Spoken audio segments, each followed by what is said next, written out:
kakek saya itu kan maestro penari. Ya. Bukan berarti saya tuh kan harus pintar nari. Harus pintar nari, Tidak tidak. seperti itu kan. Darah seni itu yang Tapi darah seni itu menurun ke darah saya. Semua bisnis yang saya bangun waktu itu dan semua apa yang saya kerjakan dari nol itu habis itu semua. Kedepannya saya mau bangun resort Astungkarus setiap tahun. Sekarang saya bangun building untuk proyek saya sendiri.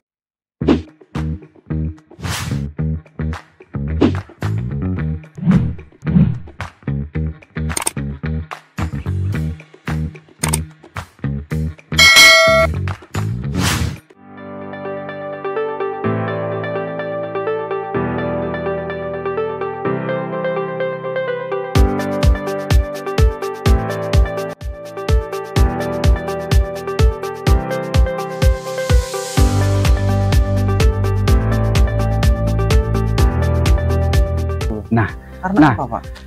Jujur ya, itu alam yang menseleksi itu. Okay. Semua itu tidak ada kebetulan. Semua itu udah ada sutradaranya. Kita sebagai aktor aja.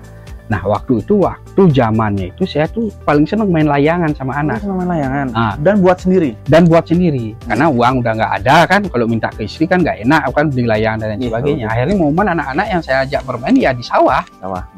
Buat layangan, naikin layangan. Adalah suatu momen saya tuh, artinya kalau sekarang kan orang beli bambu buat layangan, saya minta sama pengrajin-pengrajin bambu yang tidak dipakai gitu loh. Akhirnya saya ketemu di selatan rumah saya ada orang Jawa dari Malang. Dia tuh bikin gazebo. Buat gazebo. Bikin gazebo dari bambu juga gitu loh. Saya ngelihat di sana, loh kok musim pandemi, musim gini kok masih lancar dia dan lain sebagainya gitu. Karena otak saya emang bisnis dan lain sebagainya, langsung saya datengin dia. Kalau saya bisa ngejualin gazebo kamu, apa yang saya dapatkan? Berapa persen atau gimana? Berawalnya dari sana semuanya. Nah, berawalnya dari sana, akhirnya dalam 1 bulan tuh saya bisa jual 15 sampai 20 gazebo sampai 10 gazebo. 1 bulan. Dari tahun berapa itu? Sebelum COVID itu 2019 tuh. 2018 sebelum COVID itu saya mulainya merintisnya usaha di sana. Kayaknya di sana karena saya jujur fashion saya emang di marketing.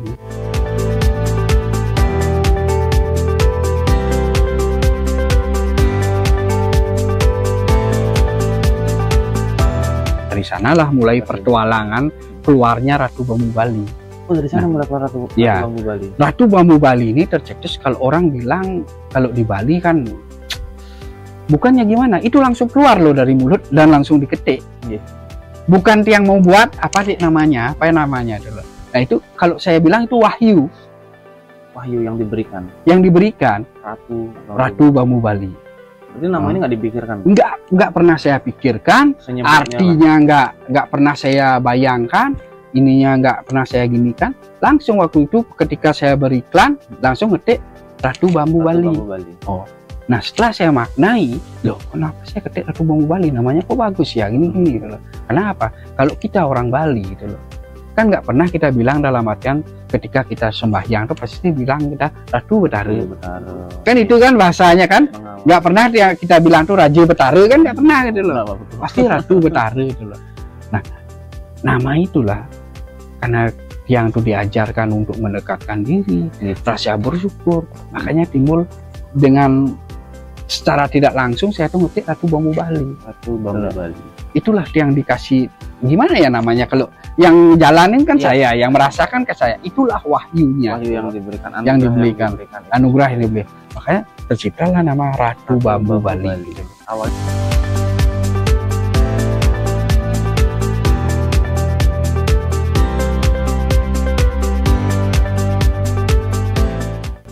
Kita akan berbicara masalah konstruksi bambu. Saya tuh nggak ada basic arsitek loh. Saya nggak ada basic arsitek, saya nggak ada basic bangunan dan lain sebagainya.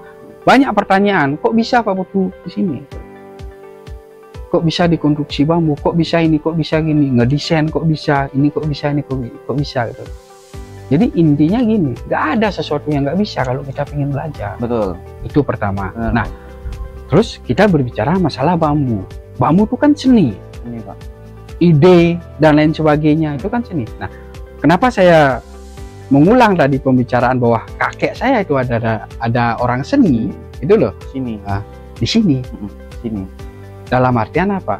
Kakek saya itu kan maestro penari. Ya. Bukan berarti saya itu kan harus pintar nari. Tidak seperti itu kan. Darah seni itu yang Tapi darah seni itu menurun.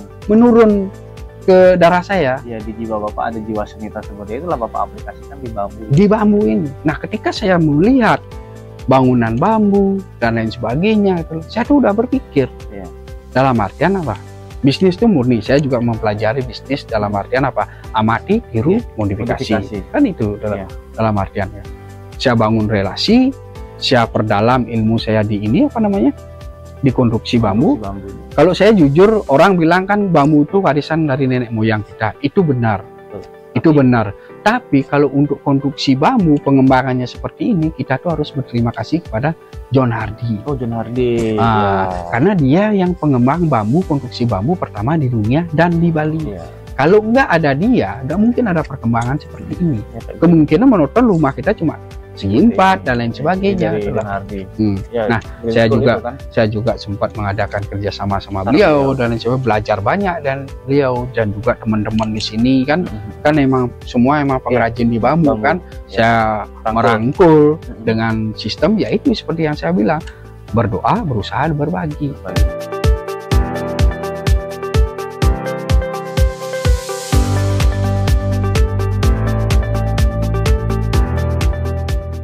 Singkat kata, singkat cerita, semua bisnis yang saya bangun waktu itu dan semua apa yang saya kerjakan dari nol itu habis itu semua.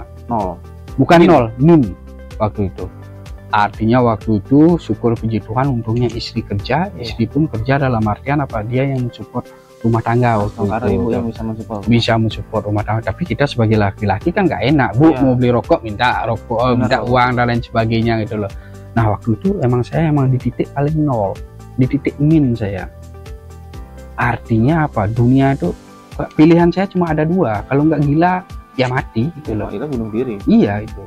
Karena waktu itu yang namanya keluarga tidak disupport dengan ekonomi, otomatis kan yang ada cuma pertengkaran, belum anak minta susu dan lain sebagainya. Nah, itulah yang mengajari saya itu di titik terendah itu dulu ya. Saya bilang ya, kalau dulu saya dari mulai yang namanya bisa kerja sambil ngasilin uang, nggak pernah saya menghargai uang. Oke. Karena saya nyari uang yang sangat gampang. Dia merasa kita cari uang di umur muda, di tahun 2006, gaji saya udah 36 juta per bulan. Tanah waktu itu satu are cuma 30 juta, 25 juta. Rasa syukur yang rasa syukur saya nggak punya, rasa menghormati orang, ego saya nggak punya, ego saya tinggi dan lain sebagainya. Nah, ditaruh saya titik yang di bawah, plung, saya tuh udah nggak terima. Salah saya di mana? Pak udah nggak terima pasti, ya. Nggak terima. Salah saya di mana? Sama orang tua saya udah berbakti kan, sama lingkungan saya tidak pernah menyakiti orang. Kok saya bangun ini nggak jalan, bangun itu nggak jalan, bangun itu nggak jalan gitu loh. Terus memanage keuangan saya belum bisa waktu itu karena saya ego.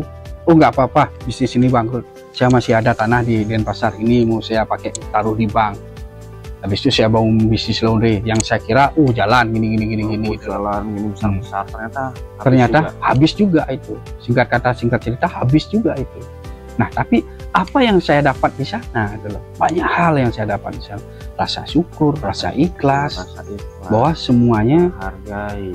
Semesta yang menentukan.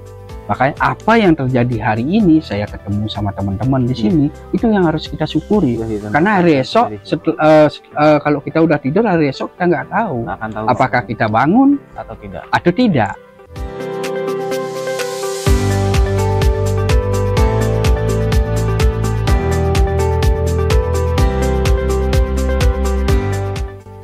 Saya tuh kedepannya dalam artian karena saya di bisnis, saya mau endingnya kemana gitu loh. Saya nggak mau punya keran satu aja. Kalau Anda pingin yang lebih banyak, kalian harus nambah keran meskipun yang lain kecil, tapi terus-terusan datang ngecor airnya gitu loh. Makanya sering saya bilang, udah kedepannya saya mau bangun resort Astungkara setiap tahun. Sekarang saya bangun building untuk proyek saya sendiri. Untuk memang Astungkara proyek. Mungkin ada berapa proyek yang jalan? Kalau untuk proyek di luar itu ada di 5 titik. 5 titik. Astongkare di Nusa Penida, perusahaan Magnitude, perusahaan Prancis ngasih Magnitude seperti itu ya. Ya ngasih kepercayaan ke saya untuk building 2 unit. Di Ubud kan beliau? Ya, ngasih building 2 unit villa di daerah Nusa Penida Astongkare, tapi villanya tuh skalanya besar. Nah, terus yang kedua di Pengosean yang itu tadi, ya, resort itu tadi. Yang ketiga di ini apa namanya itu, di Pejeng ada resort ya di sana juga. Yang keempat di Padang Haji, Padang Haji kita buat sekitar 6 unitan di sana. Terus yang kelima di Sidemen. Di Sidemen, iya, Sidemen lagi progresnya. Ya, di Sidemen sedang progres bagus. Di Sidemen kita juga buat resort juga di sana. Astongkare udah jalan. Dan yang keenam proyek saya sendiri. Di mana, Pak? Di Tegas Ubud. Tegas Ubud. Ya. Resort. Private villa dia. Private villa. Ya. Astongkare saya nambah lagi dalam artian apa? Ya. Setiap tahun saya tuh harus bangun. Udah yang keenam nih berarti kan? Ya, Astongkare lah. Syukur puji Tuhan. Gitu.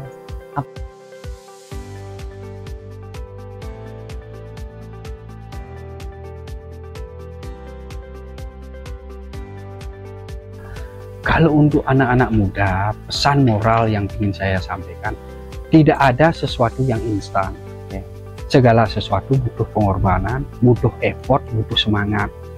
Diiringi dengan kerja keras, doa. Tidak ada sesuatu yang tidak mungkin kalau udah Tuhan berkehendak.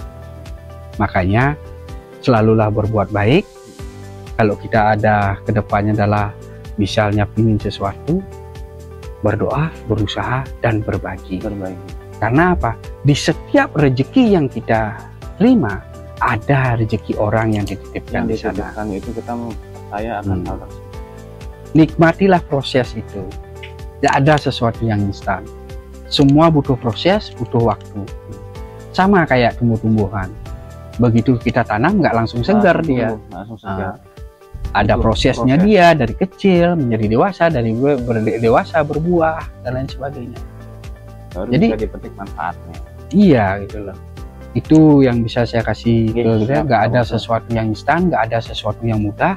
Segalanya butuh pengorbanan. Jadi tetap semangat di segala kondisi. Diiringin dengan satu doa restu orang tua. Semasih kamu hidup, kalau kamu masih dipercaya sama Tuhan punya orang tua, kasihlah yang terbaik buat orang tua, kasihlah dia tuh senyuman. Karena apa? Karena kalau sudah waktu yang memisahkan, tidak ada yang bisa kita lakukan. Cuma hanya tinggal momen dan kenangan. Gitu loh. Itu pesan dan motivasi. Kalau kamu bisa meragukan ibu kamu udah bisa merajakan orang tua kamu juga diperlakukan di luar sana sama. Kalau kamu tidak bisa meragukan orang tua kamu, merajakan bapak kamu, itu yang akan kita dapatkan doa. Itu dinamakan semesta bekerja. Apa yang kamu lakukan itu yang kamu dapat. Pohon pisang kamu tanam, pohon pisang kamu dapat. Nggak mungkin dia berbuah jeruk. Iya, Pak. Makanya kalau kamu dikasih rezeki, perbanyaklah bersyukur dan berbagi.